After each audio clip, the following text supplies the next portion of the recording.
Okay, hello everyone. Welcome to this presentation. How law firms are preparing for Microsoft Copilot and AI, and this is a subject very close to my heart. I'm very interested in the actual practical use of modern artificial intelligence in business, and sort of wading through the noise to actually get to those that actually are capable of meaningful business change. So my name is Leon Godwin. I am the Principal Cloud Evangelist here at Cloud Direct. I've been in the cloud game for about 20 years. I've built it and broke it in every conceivable cloud. I do not work in sales. My role here is to impart my knowledge to colleagues, prospects and customers alike to help them accelerate their cloud journey. I am particularly prolific on LinkedIn. So if you're interested in following me, you can do so, and you can see my details at the bottom of the screen there. Likewise, I'm on the platform formerly known as Twitter, or you can contact me directly from my email address there. So let's get into it. So I've got a number of friends, and we've got in the legal sector, and we've got a large number of legal customers, so we have some kind of insights. So I want to sort of jump into some of the things that have been the catalyst for more recent change. And necessity, as always, is the mother of invention, and the pandemic was definitely one of those. One of the things that happened with the pandemic is, for many legal firms, saw a 30% drop in the number of cases that they were taking on over the pandemic. This was a trying time for a lot of organisations. Actually resulted in a large number of them not making it out the other side. But what we did was we analysed what was the difference in behaviours for those that were able to have a lower impact on their case take-up rate. And what we found was that many of those were going towards, or they were already in Azure, and they already had, most organisations were using Microsoft 365, so already had their identity within Azure. But what they did was they needed to create virtual law offices. So initially they rolled out Azure Virtual Desktop to be able to deliver the applications and the tools that legal professionals needed. And then they were able to make sure that security boundary was appropriately compliant from the tools that were available. But then what they did was they started recognising that face-to-face wasn't necessarily possible, so they adopted technologies like DocuSign for electronic document management, and also they already had Teams. What they did was they layered on telephony in Teams, and this was a particularly busy period for us because that's an area that had particular demand, where extension numbers that they would have had in the office were now able to ring their laptops in their home where they were sheltering during the isolation periods of the pandemic. They also started collaborating more using the native tools that they had already, such as SharePoint, and using those for sharing documents. And some organisations were wanting to socialise financial information amongst the partners, and we're using Power BI as a way of socialising that and being able to consume that, and yet some more enabled chatbot features to provide some service to their clients externally, maybe via their website, and using the native features of the Power Virtual Agents available in the Power Platform part of Microsoft Suite. So this was very common. Now, it doesn't solve all problems. I was chatting with a QC friend of mine, and he was saying, nothing can, video conferencing is great, but nothing, sometimes you need to be able to see clients face to face, to be able to read their body language, especially those that are possibly in distress or suffering from mental health challenges, and just a face on the screen isn't always ideal to go and do that. So whilst it's not a panacea for all pain, what it did do was it helped organisations reduce the amount of losses and new clients by adopting these technologies. And that's a really good starting position of where they need to be in terms of moving forward. So what we've done is we've kind of put together a framework for how you might want to adopt AI. And I love AI. I'm built one this morning. It's something I find terribly easy to do in terms of the final outcome.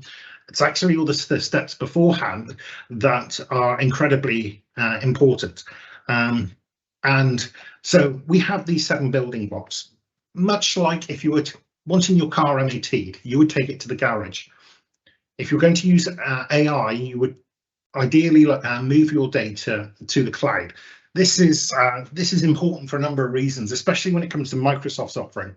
Microsoft have made a £10 billion investment in OpenAI, and in return for that investment, all those GPT models that you're probably familiar with have been taken from the OpenAI environment and made available in your tenancy, and it's your instance of that. So getting access to that AI is ideally would be in your tenancy. That's where you would execute that from.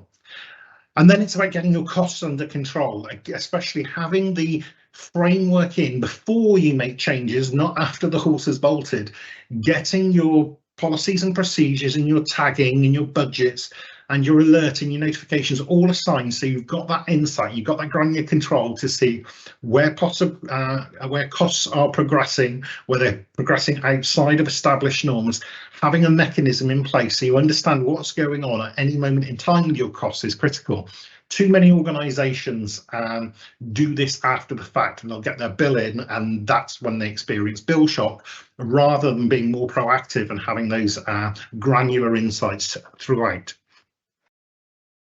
Then there is the security. Again, if you are looking, and this doesn't just apply to Azure, everything I'm describing here also applies to Microsoft 365. You know, you would migrate your email to Microsoft 365. You would make sure you have the appropriate licenses for people in that environment to make sure your costs are under control from a licensing perspective. And likewise, whether you're talking Azure or 365, you would need to go and get your security and your performance of your cloud defined, under control and compliant. And this is particularly important within the legal sector that operate inside particular frameworks.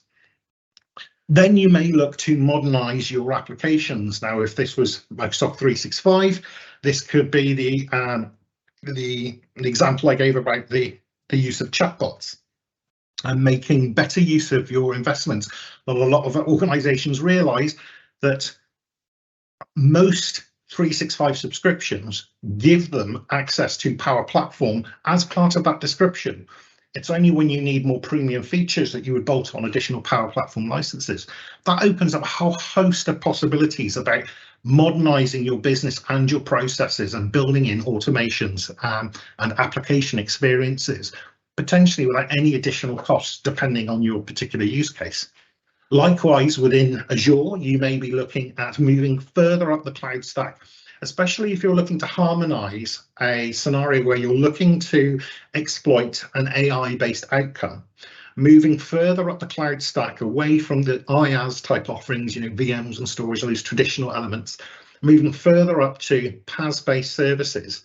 They come with, often they're cheaper, they come with a greater level of functionality, and they harmonize better. It is an optional step, but they do harmonize better with an AI-based outcome.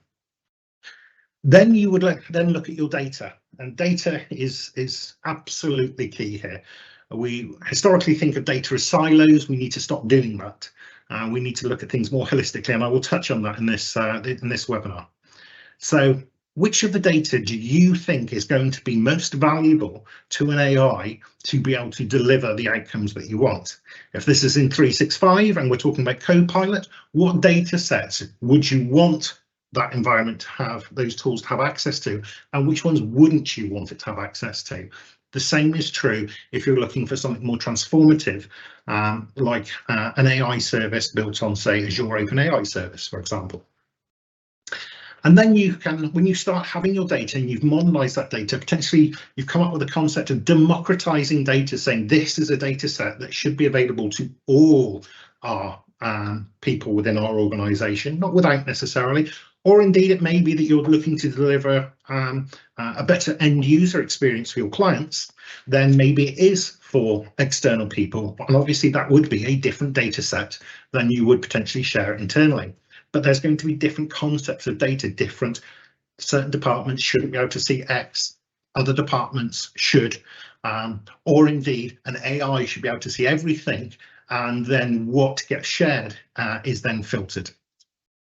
But democratizing that data and gaining insights and allowing AI to gain insights and perform data analytics, in fact, it doesn't have to be AI to perform data analytics, that is a key step. And I would say that steps 5 and 6 are absolutely critical in terms of the AI step. Every step is important because they are foundational and just best practice.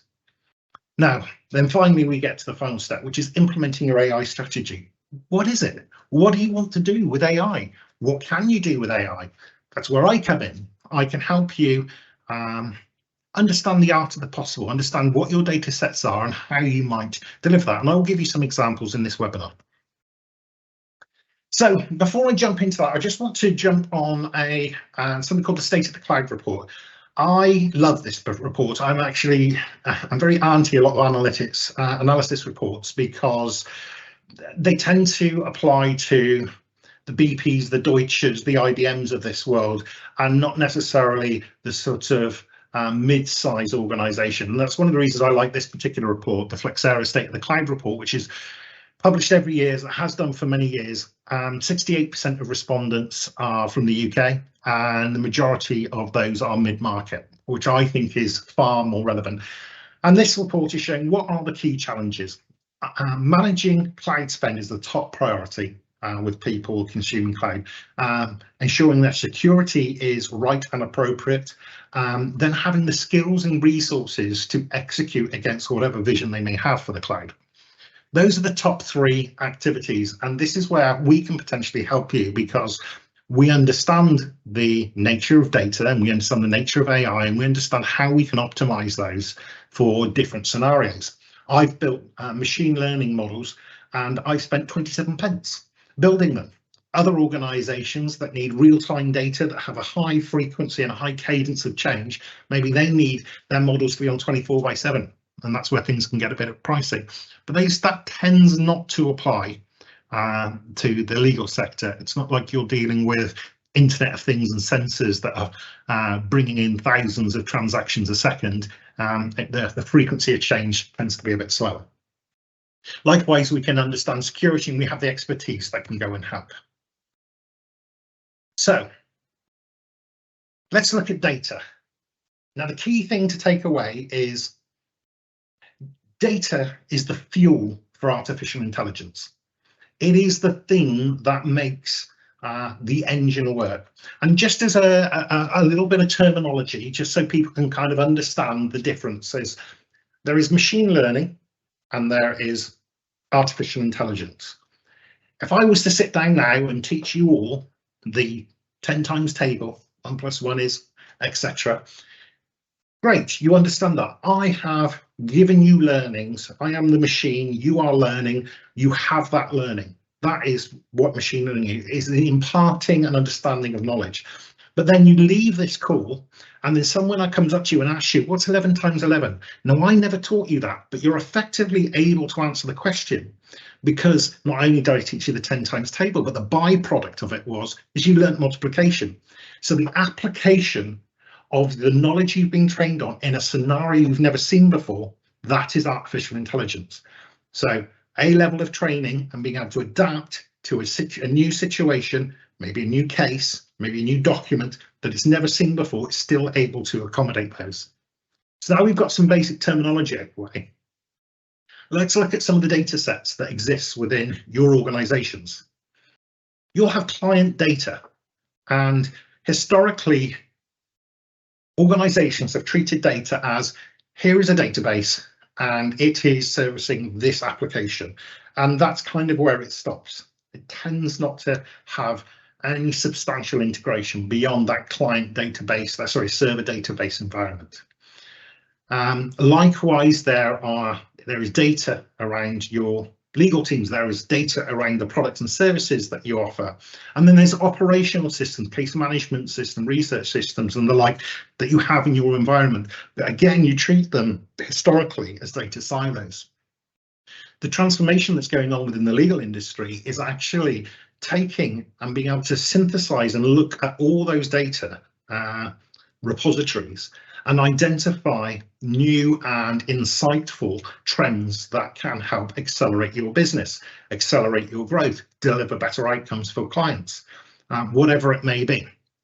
So this is something, and this is actually, to be fair, across many sectors, this is a truth that we no longer treat data as silos, but more as a holistic whole, and we try to apply intelligence across all of it. So on that journey, that's all well and good, Leon, but how do I get there? Well, historically, you would migrate a server or an application to the cloud. But really what you're doing is you've actually migrated the data, because these virtual machines are really just a bunch of ones and zeros. And so you've migrated that to the cloud. Many of you have already done that, or you have maybe VMware and you've already got this kind of data repository. But as I said before, in the MOT example, you want to move that to the cloud. Then what you'd want to do is you would want to look at the data more holistically and connect to those multiple data points so you can have some intelligence in the sense that we haven't applied the intelligence yet, but you've connected to that data. Maybe you've modernized the data by moving things away from IaaS further up the cloud stack. Maybe you're using platform as a service. Maybe you're using Azure Functions or web services or containers or Azure SQL, where it's a managed database service. Whatever it may be, you've modernized your data and you've applied a data strategy to do that. And at that point, you've now completed your foundational steps and you're able to go on and do something more modern. This could be advanced analytics to get insights. Maybe you want to actually build some applications with those analytics available to it. Or maybe you want to run artificial intelligence and actually start building applications that are based on artificial intelligence to help your legal professionals execute their roles more effectively, or indeed provide a better customer experience. So that's all very fluffy, but let's try to sort of visualize that in a bit more of a meaningful way. So this is a hypothetical scenario. There is a legal organization, and every legal organization will have some client data. And as such, you will be responsible for ensuring that data is compliant. These are foundational basic elements that you should have today. But moving forward, what you might want to do is layer on some data management ingestion tooling and technology to help you get more data out of that. And potentially from there, you may say, well, how about I enhance that by delivering some legal document automation? Why don't I add in other data repositories? Again, we're not treating them as silos, we're trying to look at them holistically. So whether that be precedent and statute, case data, finance data, bring those together so they are accessible to your ingestion, your management tools, because then you can do much more exciting things like achieve a strategic goal of a 360-degree view of your clients. Maybe then you'll take it a step further. You'll say, I want to run analytics across all my data.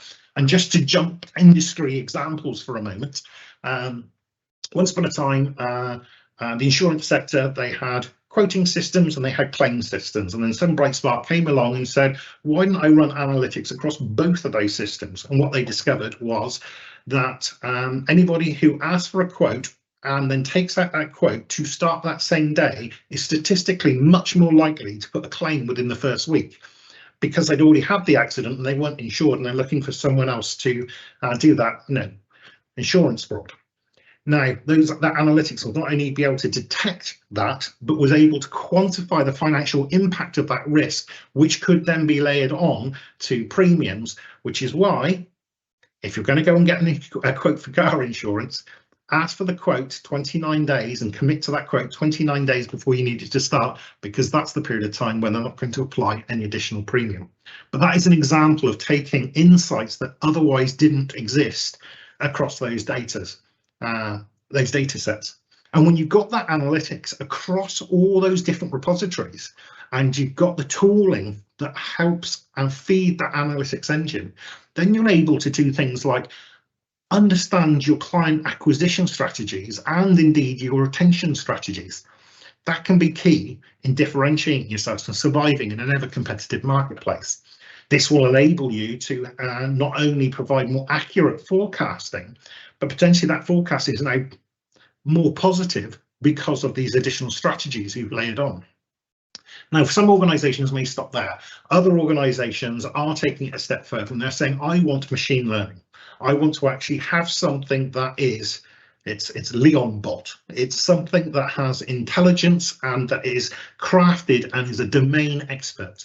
If we just pause there for a second, we think about ChatGPT. For those of you old enough to remember Mastermind, they had a specialist subject round and the general knowledge round. ChatGPT is amazing at the generalized knowledge, but if you ask it what colour shirt is Leon wearing, it would have no idea. It doesn't have domain specific knowledge, but you can train it on your domain, on the legal domain, and you can start getting much greater insights. I did a little fun exercise where I took Black's legal books into a PDF and I fed that into an AI, and then I could start asking it legal questions. It was an entertaining little experiment. So when you have that machine learning model and it's being fed on your data and it becomes a domain expert in your data, and you just think about the data that you have, it's vast. You can start getting AI insights. Potentially then you're better able to understand the client lifetime value, potentially for a customer you don't even have yet. And then you may look to say, right, I want to empower that. I want to operationalize that knowledge. Maybe I'll provide some visualizations and maybe I'll automate some legal workflows off the back of that, powered by AI. So this is an example of how legal services can utilize the power of data and AI to achieve strategic goals. Now, here is an example. I'm going to walk through machine learning because it's something that this is kind of an end-to-end process. And for those of you that are technical in the audience, if you think about, if you've heard of Microsoft Fabric, that's kind of you've got the bookends of your strategy and your outcome when it comes to AI, and the kind of the bit that sits in the middle is this kind of workflow that I'm going to run you through now. But it kind of applies to anything. It doesn't have to be machine learning. Equally, this could apply to Copilot, but you're dealing with data. Your data may be in the cloud, it may be on-prem, it may be somewhere else. The point is you connect to that data, but that data is too big and too vast for to be completely valuable. So you will apply some pre-processing. Maybe the quality isn't up to scratch. Maybe that the date format, you operate in multiple geographies and you want to harmonise around a UK date format, or indeed the drop certain tables or columns from tables to be able to get to a data set that's meaningful. Just think about using Excel and how you manipulate that and drop columns and filter and hide stuff. It's a similar principle. And what I will say is about 60% of the effort, this would be true of Copilot as well. If you're preparing to adopt Copilot, again, the preparation steps are critical, and about 60% of the effort is in the preparation. Then there's the actual configuration of that platform. Now, in this example, I'm talking about machine learning, where we take that data and we train a model. But this equally could be about the configuration of Copilot to make sure, and indeed Microsoft 365, to make sure that the appropriate data is being processed by Copilot. And that's about 30% of the effort to do those configuration steps. And finally, you're operationalizing this and you're deploying it. One of the great things about Azure is they make it really, really easy. I built an AI the other day where I fed it a whole load of data. I built an application, but I didn't know how to write code. So I got an AI to go and build an application for me. And the purpose of this application was to get me data. I needed some large data. So it built that. I then ran that application, it captured the data, it then transcribed that data into text, which used another AI. Then I uploaded it all into Azure and I fed that into a conversational AI. And then I say I want to deploy it. And to deploy it as a web-based application was 2 mouse clicks. It was dead easy. So the operationalize, when people say AI is easy, they're referring to this last 10%. The deployment of it is relatively easy. It's the preparatory work that is significant, and that's where you tend to need expert support. So when you think about whether you're going to adopt AI, just think about some of these things. Do you have any existing data? I would hope the answer is yes. If you don't have the existing data, you have the ability to go and get to the data that you need. If you can't get the data and you don't have the data, there ends your AI project. That's like having a car with no fuel. It ain't going anywhere. But if you have your data or you've obtained your data, the first question is it of suitable quality? And if it is, do I need to transform that data? As I mentioned before, the date formats, dropping columns, anonymizing data, whatever it may be, you will prepare your data in such a way that it's ready for purpose. And then becomes the most important question on this slide. What do you want to do? You're going to select an AI model, an AI tool to go and do something, and there are many. I mean, many. I've just written a newsletter which will be coming out shortly on this very subject. How do you filter through what's got business utility and what's more hype? So ask yourself, and these are just, unfortunately, the shape of this, there was only 3 additional options I could add to it. But do you want to have a conversation AI? Where maybe this is something you're putting internally to help legal professionals in their role. So rather than have to go to a bookcase to go and research a load of information, it's already read in the information and you can just go and ask it to go and get the appropriate information for you. So it helps with research. Or maybe you want to deploy it to your website where you would feed it FAQs and service information about your organization, your culture and your history. And it can provide the ability to go and help provide a better external customer experience. What I will say with that is the more data you give it, the more effective it is and the more value that it adds.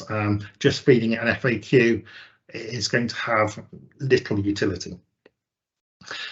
It may be that you want it to create content. Maybe you want it to automate the creation of your documentation, your legal documents. Maybe that would be particularly useful. Maybe it's reading existing content so you can have conversations with your documents. Or maybe it isn't necessarily a directly human interaction. Maybe it's more of a data model where you want to be able to gain financial insights, where it's not so much conversation, or it's not creating anything beyond, say, visualizing performance data or providing insights to bottlenecks and challenges and how these might be resolved. Whatever model you select, you're at a decision point where you say, okay, do I stop there? If the answer is yes, great. You have the data, you have your model, you can go ahead and start deploying. That bit's easier. Or you might want something more transformative where you want this customized model that is a domain expert. I am not just a law expert, but I am a law expert on our cases and our performance and documentation and employees, and I have all that kind of knowledge. If you want to create those particular models, then you could do things like you could opt to go and train a machine learning model. You'd integrate it with Azure services to make sure it's up to date and it's monitored and you've got the right outcomes that you're looking for that. So let's try and bring that to life, because these kind of flow charts are quite generic. Let's say you've got a third-party hosted system that has maybe some case management information that's hosted somewhere in the cloud, on-prem, doesn't matter, somewhere else. That's great, and maybe from that you've already got a system where you're getting some financial insights out of that. Maybe that exists today. I've not really mentioned anything rocket science there. But the way forward would be to maybe layer into that unification of data, your document inventory management systems, maybe also your CRM systems, maybe also your customer support and customer inquiry systems that you might have, or service desk systems, ITSMs and the like that you might have. And then when you have those things and you can feed that into an AI, it's getting this telemetry. Those systems are constantly being updated. It's able to provide insights and trends and provide information to partners It's able to automate activities around document management, and it's able to provide trends and problems to help solve for client inquiries. It's taking a holistic view because it's not seeing one thing, it's seeing many things. So let's look at Azure and what Azure can do. Azure has a whole bunch of pre-trained models that you can just go and use there. Copilot is an example of a pre-trained model. They've also got models that summarize text. There are many more than I'm going to show you here, but maybe you just want to summarize text. I've read everything that you've got in the basement in all those millions of folders. I've read it all. That's all been scanned. It's all been digitized. I've read it all. Or maybe it's already digitized and you've just connected that data, but it's got all that information and it can summarize that based on a query. Maybe you want to classify information. Maybe you're dealing with, I don't know, an M&A type activity where you've got different documents coming in and maybe you've got 100,000 documents to go and wade through. Maybe you need to classify those and then summarize that information. So the most important documentation, maybe it's classifying it and also applying a risk score. So it can then surface to the top the things that you should be looking at most quickly. Maybe you want to be able to talk to a database. So you might have a SQL database somewhere, but you just want to talk to it in a natural language. It's got tools that can go and do that. Or maybe you want to create something brand new, all of your own, that's entirely bespoke to your outcome. It provides the tools to go and do that. So some of these tools are based on the OpenAI product set. But what's key is if you type anything into ChatGPT, when you type it in there, one, it could hallucinate. Two, everything you typed in there will be fed in to train future versions of ChatGPT. News hot off the press, yesterday, a new model of ChatGPT 4 Turbo was released and a whole bunch of other elements, which will be rolling out into the UK, and ChatGPT, for those that pay for the subscription, will be available in the next 48 hours, but it's just going to be rolling out. It's currently in America and be with us in a couple of days. But you've got these GPT models, these generative AI models that understand language. You've got cheap ones in 3.5, you've got GPT-4, actually GPT-4 Turbo is actually even cheaper than GPT-4. Then you've got this concept embeddings, and I won't bore you too much with that, but that's effectively taking the knowledge that you've fed it, whatever you've learned, whether it be documents or whatever, it needs a way of converting that into some kind of system that makes sense to it. That's what's called embeddings. It's basically a database of knowledge. It's the mechanism of encoding that knowledge into that database. And then you've got DALL-E. DALL-E is much like it's sounding like Salvador Dali. It is image based, and it can create and understand images. These are just some of the AI models. Now, one of the things that I always encourage you, experiment, open source, closed source, anywhere you experiment anywhere you like. But when it comes to actually doing things in anger, do it inside your established security boundaries with the best tools available, which is Azure OpenAI. So they provide a playground for you to just play around with. So here we've got I'm in this, and you've got you can provide general insights to certain. These are pre-canned activities that you can go and do. If you want to find the sentiment of something, if you want to detect an intent within something, if you wanted to go and automate crafting emails, if you wanted to provide financial insights or extract financial insights from a report. Those dials on the right, what they were doing is within ChatGPT, you have something called temperature, and you've probably all heard the people going to court in America and citing precedent that they've got from ChatGPT, which never existed. It's because one of the things it does is it tries to be creative, and one of those dials on the right effectively allow you to tune out that creativity. We did something for Rosper, an organisation whose goal is to reduce the amount of deaths on the road. We couldn't have any hallucinations, so we built a solution. We dialed out its ability to be creative and only give factual responses. Really important within your environment, I'm sure. So Microsoft have a suite of copilots, and I shall hurry up now. There are everything sort of on the top half of the screen are kind of personal accelerators. So Copilot can help you in your job. It can synthesize emails, help you write documents, help you create presentations, help you understand and deal with data inside Excel, summarize meetings. It's basically a personal assistant. And then at the bottom half, these are more business transformative activities that allow you to do end-to-end analytics on data, create your own applications using AI. That what you ask it what you want, you describe it, it builds it, you consume it. And that can start automating business processes. Likewise, you have a variety of platforms. One that I'm particularly fond of is Power Platform. The reason I'm so keen on it is because for all the promise of cloud, it takes time and investment.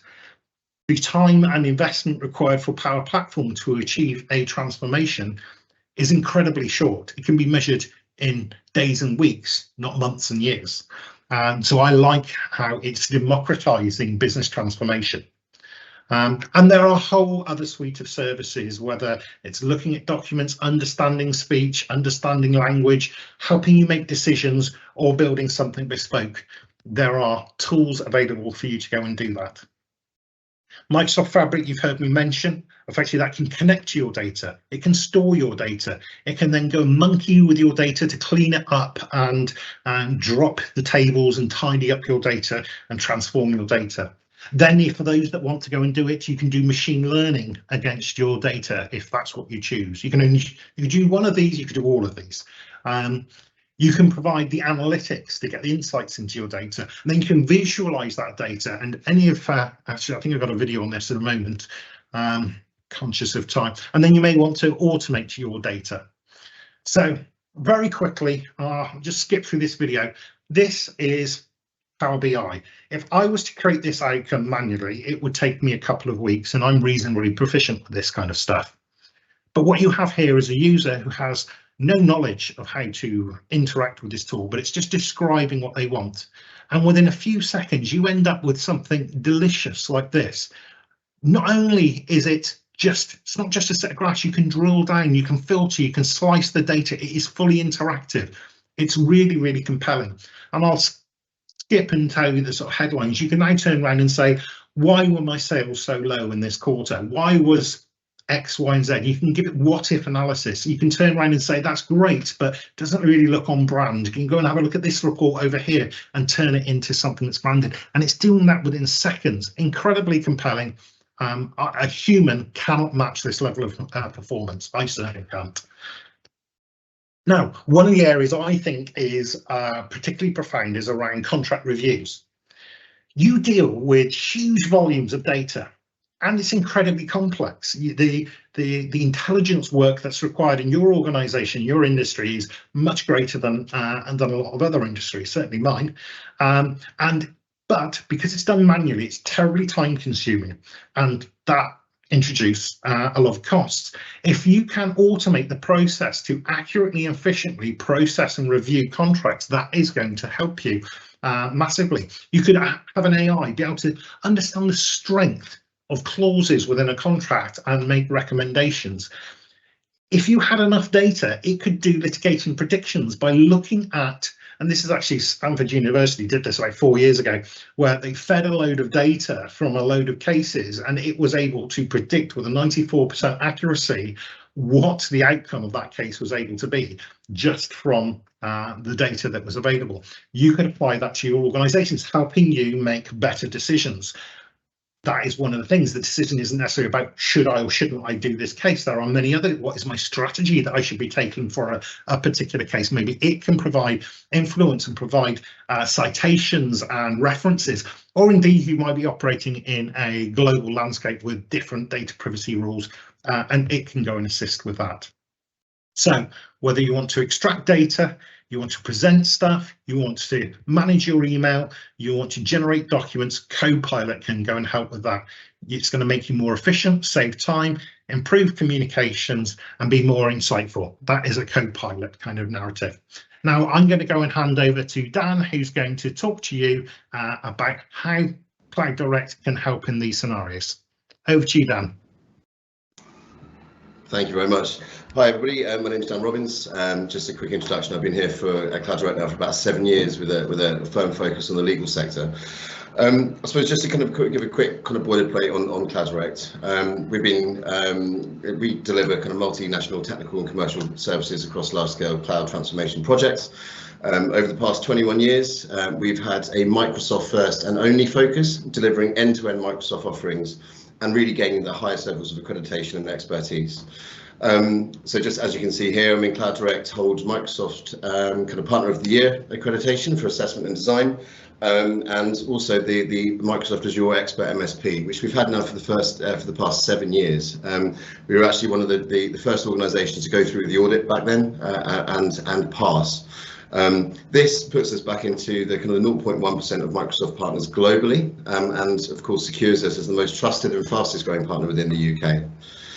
As you can see on the right hand side, we've got 5 out of the possible 6 solution designations. The only one that we don't do is the dynamic side. Of course, we work with partners within that space for obvious reasons, being the beast that it is. And below, we've got a further kind of 8 advanced specializations. Our kind of accreditations allow us to access, of course, probably the most important thing within customers is Microsoft funding across projects, and we invest our own as well to make sure that we can kind of de-risk and accelerate the projects as quickly as possible. And of course, our use of productized best practice solutions, coupled with the Microsoft kind of CAF and WAF best practice approach, allow us to kind of to speed up those projects in line with your requirements, and of course with a referenceable proven track record of successful delivery within the legal sector. So on to that next slide, thank you. So these are some of the partners that we've been working with over the past few years, and of course a lovely comment by one of the partners actually on the slide in front of you as well, in terms of how we kind of work. We have got a number of references. You know, it'd be great to kind of speak to you about some of the work that we've done across the sector, and if there are any references that you'd like us to give, we can kind of get that sorted as well. Next slide, please. Thank you. So obviously the key thing that we've been talking about, Leon has been talking about, has been around kind of getting started with your data. As I said, we kind of our tried and tested approach towards kind of a CAF approach towards this is in front of us. Actually, just in the interest of time, you can kind of move forward through that slide deck. Brilliant. Oh, sorry. Go back one more. And again, one more. Lovely, thank you. As you can see, we have a kind of a fully funded and invested approach by Cloud Direct, which kind of gets you to the point of that initial assess and plan, understanding where your data is and what you've got and how it can be moved and where to, but also looking at the approach and building out a formal kind of high-level design, high-level migration path, understanding what the costs are involved, as well as looking at the consumption costs as well from within the kind of the Azure platform. As I said, all of this can be delivered through kind of Microsoft funding and investment from Cloud Direct. So it's a really fantastic way to understand how can you kind of get to that point of moving your data without having to kind of spend an absolute fortune to actually just make those to see the plan. Sorry, my camera cut off there for a second. Just having a quick look at some of the questions. We've only got 2 questions, so if there's any more that we've kind of got on here. Leon, is it better to, there's one question that's come through from Chris, is it better to provide the model with more data? And if so, is it cleaning the data required before ingesting? Yes, so actually what's interesting is often less is more. So if you take your entire database, we were actually doing something in a non-profit about 6 weeks ago. One of the experiences they found was they actually got better outcomes by actually not just cleaning the data, but minimizing the amount of data it was giving it. So it was more pertinent and it was having to wade through less irrelevancy. So yes, it is important to clean your data. Yes, it is important to optimize the volume of data that you're giving it. You want as much as possible, but at the same time, not too much. So if you want to have a little example of and want to have a Google at the sort of data that's going to be useful, on GitHub, there's something called, it's just a document repository for the non-profit common data model. And it kind of shows an example that every kind of non-profit will have these data types, but these are the data points within those data sets that are most valuable. And that's what you would want. You would want the phone numbers tend to not to be terribly valuable to an AI making certain decisions.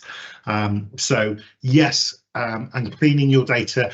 What you can do is, as an experiment, to go and evaluate as a quick and dirty activity, I would strongly recommend you do just take your data inside a secure environment, I must add, and then just feed it all. Absolutely, that is a good idea. But when you want to optimize it so it's more accurate, it's faster, more efficient, that point you'll want to go and clean the data. But as a proof of concept, just to prove the concept where you're never going to deliver that particular outcome, what you said is perfectly reasonable, but you wouldn't want to operationalize it because you probably do your own reputation more damage if you did that. What about other questions, Dan? You said there was a second one. Excellent. Yeah, the only other question on here is this being recorded, and if so, will the recording be shared? And yes, it will be. We'll be, I suppose, just to kind of on my side, we'll be following up with this. Over the next kind of week, the team will be reaching out to understand, have you got any questions to follow up, making sure that you've got the recording, but also just understanding kind of, I suppose, what your next steps are and potentially how we can add some value and align funding towards that, starting your journey. I've got an anonymous question coming in. Did you say that Microsoft fully funds that assessment process?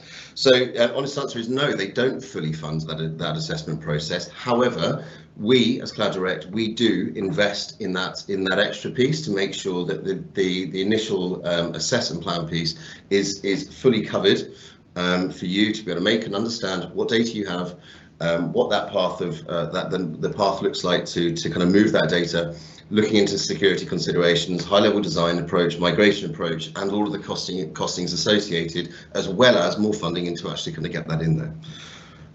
So yeah, other resellers out there and other partners do charge, but we like to kind of make sure that we can invest and help de-risk and accelerate that process for you to get you started. Hopefully that answers those questions. Another one's come through. Can you get the same effect as Copilot by building your own via Azure on OpenAI Studio, or would that take huge amounts of time and resource? That's a really, really good question. And so I had the same question, so I started doing it myself. So I have on my laptop, I have built a Copilot that, Leon Pilot, that I built for Word, and it has the generative AI power in it. The thing is so yes, you could, but the time and effort it would take would not necessarily be of value. I did it as kind of a thought experiment. So whilst technically, yes, you can, really just think about Copilot as kind of your entry level. It's like hiring an intern, keen and enthusiastic, but doesn't necessarily have the huge amount of context needed to be a threat to your role, for example. And this is where AI would come in, where you would want to OpenAI is kind of further up the stack to have more optimal business outcomes. So whilst yes, absolutely you can, I'm trying to think of anything you couldn't do. The only thing I would say is probably the Excel one would probably be a bit too difficult. But effectively, all it's doing is using something called Microsoft Graph. In fact, I've got a talk coming up on this shortly. If you're interested in more depth on Copilot, I go into that in a bit more detail. Short answer is yes, you can, but I wouldn't recommend it because by the time you've done it, the technology probably would have moved on. You got to bear in mind the release that's just come out is like version 1. It's going to be constantly iterated, and you'd probably never keep track with it. Excellent, thanks, Leon. Hopefully that answers your question. There are no more questions at the moment, so I think that's time that we can probably wrap this up. We've got some details in front of on the screen now. Feel free to kind of reach out to myself or obviously the wider Cloud Direct team. I mean, look, we are always keen to be kind of thought of as thought leaders within this space. So if you've got any questions, feel free to reach out. As I said, our guys will be kind of giving you and girls will be giving you a call over the next couple of weeks just to follow up to make sure you got the most out of this. The next up is that we have our Microsoft Cloud Innovation and Security Summit that is next Tuesday in person in London. So it'd be a good chance to sign up for this event. We have talks with guys from Microsoft, of course ourselves, some of the partners that we're working with, as well as some of the the top end cybersecurity focus that we have. If you want to sign up, please do kind of scan the link and do so as soon as possible, because we are running out of spaces as we speak, and it's a good chance to kind of catch up and meet with us, the team, and kind of answer a few more of those questions. And of course, at the end, there's beers, even better. But love to thank you for your time today and joining us on this webinar. We will be sending out the recording as soon as possible, and look forward to hopefully meeting you guys soon to discuss this in a bit more depth. Thanks very much, everyone.